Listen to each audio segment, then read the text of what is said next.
lorsque ces paramètres sont définis, l'accessibilité est activée. Voilà, ici, l'accessibilité est activée. Alors, vous pouvez commencer.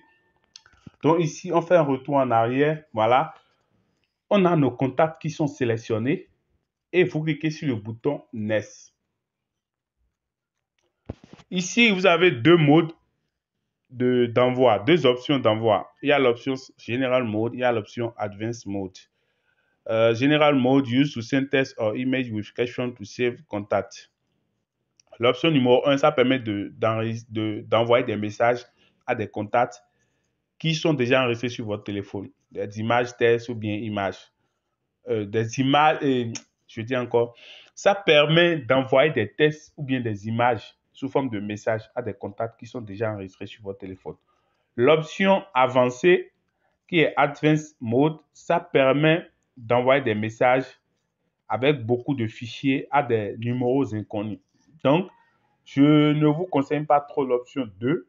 C'est l'option 1, je vous conseille parce que si vous n'avez pas le contact de quelqu'un et vous envoyez des messages à la personne, ça pourrait être comme du spam.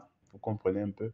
Donc, utilisez l'option 1, c'est-à-dire un client qui vous a déjà contacté dans le temps, vous pouvez utiliser l'option 1 pour relancer ce client. Donc, General Mode, on clique sur General Mode et il y a une fenêtre qui apparaît.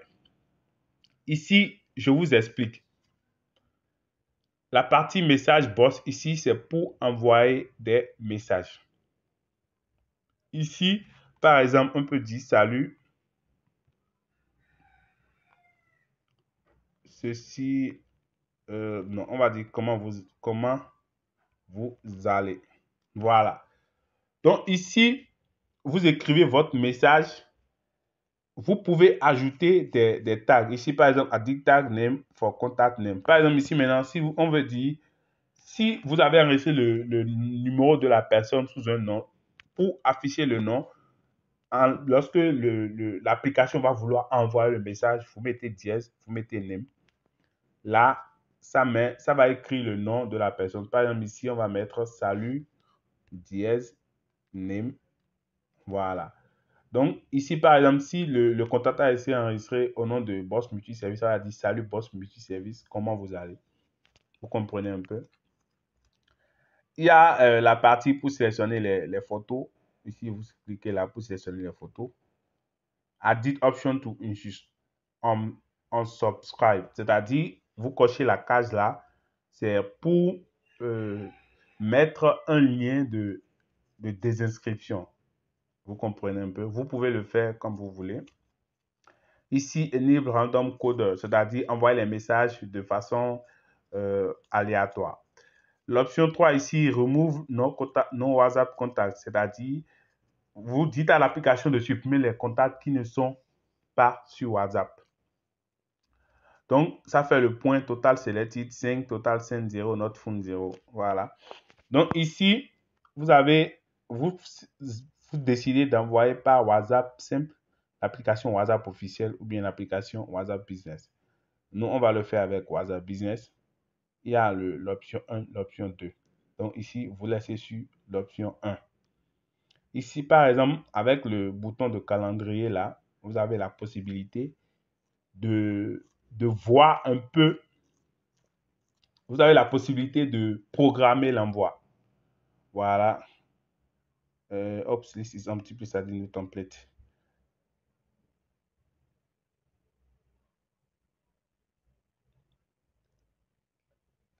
L'option, la petite image qui est ici, ça permet d'utiliser des templates, c'est-à-dire des formes prédéfinies de messages. Ici, par exemple, on n'a pas encore de template. Vous pouvez créer des templates, template name, message, et vous les utilisez. C'est-à-dire, c'est comme si vous créez le message là, et après, vous venez utiliser le message.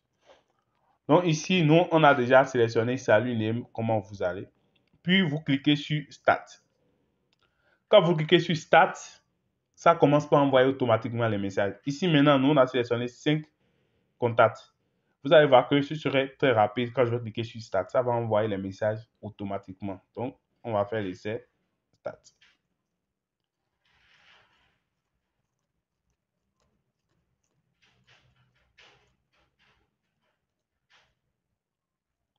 Donc, vous voyez un peu comment c'est rapide. Et il faut dire que là-bas, on a mis 300 millisecondes. Donc, c'est pour cela ça a pris un peu de temps. Sinon, si on avait mis 0 millisecondes, ce serait hyper rapide. Donc, ici, vous avez le rapport. Total sélectionné 5, total envoyé 4, non trouvé 1. Vous cliquez ici pour voir un peu le rapport. Voilà ce que ça n'a pas trouvé. Not found. Envoyé, envoyé, envoyé, envoyé. Voilà un peu. Donc, voilà comment envoyer les messages. Si vous avez, par exemple, ici, si vous avez 1000 contacts, vous sélectionnez les 1000 contacts, vous cliquez sur Next, vous mettez votre message et vous cliquez sur Start. Et le tout est joué. Donc, c'est une grande opportunité pour ceux qui font des ventes, ceux qui vendent des services ou bien des produits. Si un client vous écrit aujourd'hui, par exemple, et dit, bon, qui va vous revenir, c'est sûrement des fois, il y a des clients qui ne reviennent jamais. Donc, vous avez la possibilité d'utiliser cette application pour les relancer de temps en temps. Pour les relancer de temps en temps. Donc, voilà la partie envoi de messages. Je vous montre rapidement la partie Send History. Send History, c'est-à-dire voir l'historique des envois.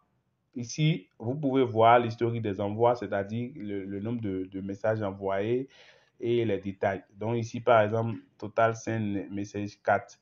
Donc, on a envoyé 4 messages. Ici, vous avez les détails. C'est total sélectionné 5, total send 4. Date d'envoi, WhatsApp type, business WhatsApp. Vous avez tous ces détails-là. Donc, on s'arrête là et on continue dans la prochaine vidéo. Merci beaucoup.